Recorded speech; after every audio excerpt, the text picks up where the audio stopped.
नमस्ते friends, आपलं सर्वांचं स्वागत आहे. आपण पाहूया बाळूमामाच्या नावानं चांगभलं. मामा म्हणतात, अरे किसन दत्तू, जरा मोर जाऊन बघा रे, कोणी पडले का तिथं.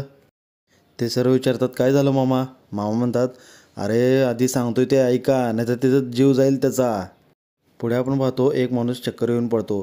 तिथे किसन येतं व म्हणतो, अरे काय झालं रे बाबा याला. त्या माणसाला ते तळावर घेऊन जातात. इकडे श्यामचे आईवडील वामनच्या घरी आलेले असतात व त्यांच्या आईवडिलांना सांगू लागतात, आम्ही बाळूमामाकडे जाणार आहोत, तसेच तुम्ही पण वामनलाही घेऊन चला. मामाने ह्याच्या कपाळावर हात फिरवला, भंडारा लावला तर सुधरून जाईल यो. अहो तसं बी तुमचं समज करून झालंय नवं, काही फरक पडला का. श्यामच्या आई वामनच्या आईला म्हणते, तुझा मुलगा फार धुमाकूळ घातला आहे बघ गावात.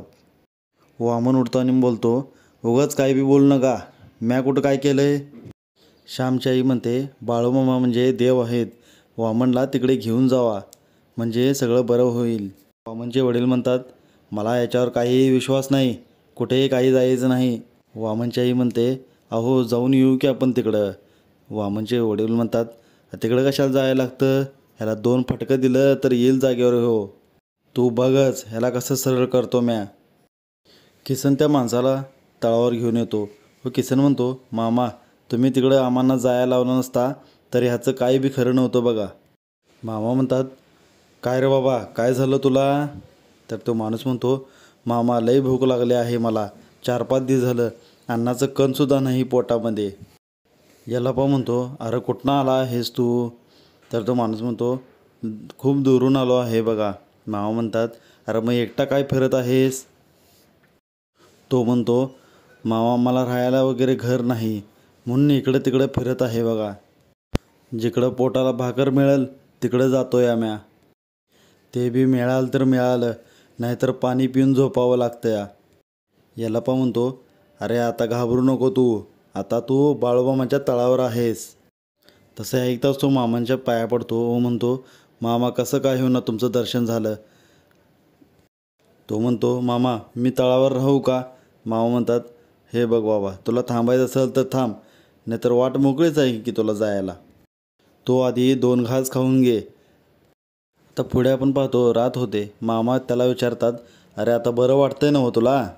तर तो माणूस म्हणतो, होय मामा आता थोडं बरं वाटतंय. तसे बोलून तो रडू लागतो. मामा विचारतात, काय झालं. तर तो काहीच बोलत नाही. मामा म्हणतात, अरे तुझं आई बा गेलं, त्यानंतर घरदार जमीन त्या सावकाराने घेतलं, बायका पोरं माहेरी गेली, बरोबर ना मग. तो म्हणतो, समद बरोबर आहे मामा, आता काही बी उरलं नाही बघा. काशा म्हणतो, मामा एवढं समज झालं आहे याच्याबरोबर, अवघडच आहे की मग ह्यानं जगायचं कसं.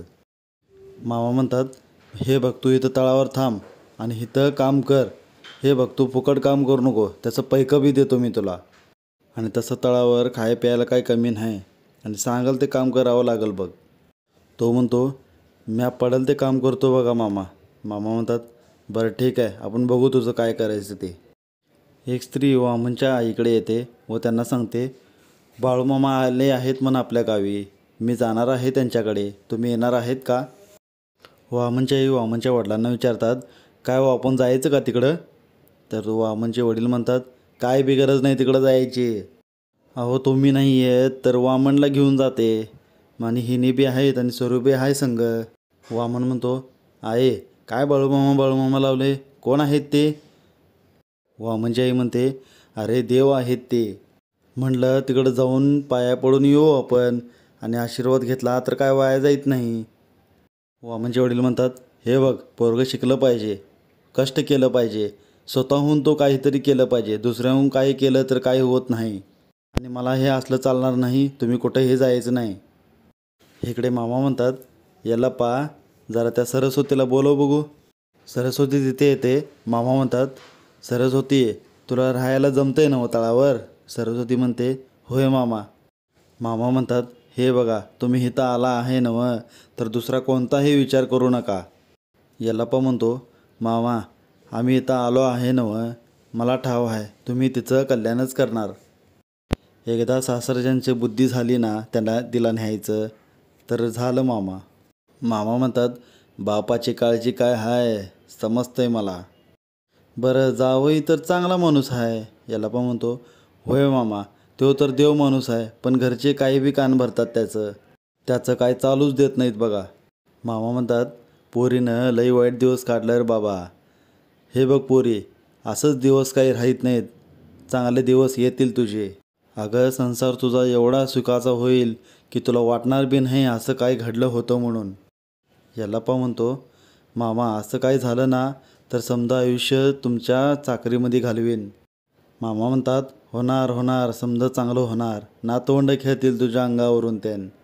हे बघ मी आज काय बोलणार नव्हतो, पण लेक तुझी काळजीत दिसली म्हणून बोललो आज.